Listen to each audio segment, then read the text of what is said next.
બોલો શંકર પાર્વતી કી જય. જયા પાર્વતી વ્રત કથા.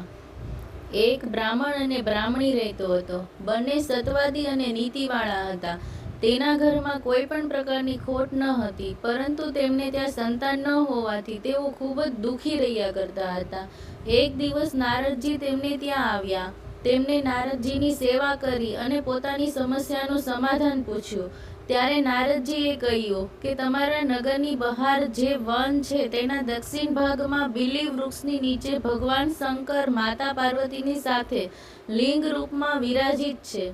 તેમની પૂજા કરવાથી તમારી મનોકામના ચોક્કસપણે પૂરી થશે. ત્યારે બ્રાહ્મણ દંપતીએ તે શિવલિંગને શોધીને સંપૂર્ણ વિધિપૂર્વક પૂજા કરી. આ પ્રકારે પૂજા કરવાનો ક્રમ ચાલતો રહ્યો અને 5 વર્ષ વીતી ગયા.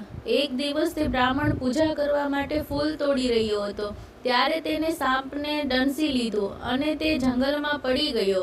બ્રાહ્મણ ઘણીવાર સુધી પાછો ન ફર્યો, એટલે તેની પત્ની તેને શોધવા નીકળી. પતિને બેહોશ સ્થિતિમાં જોઈ તે ખૂબ જ વિલાપ કરવા લાગી અને પાર્વતીનું સ્મરણ કર્યું. બ્રાહ્મણીની કરુણ અવાજ સાંભળી વન દેવતા અને પાર્વતી ચાલ્યા આવ્યા અને બ્રાહ્મણના મુખમાં અમૃત નાખ્યું, જેનાથી બ્રાહ્મણ બેઠો થયો. ત્યારે બ્રાહ્મણ દંપતીએ માતા પાર્વતીની પૂજા કરી.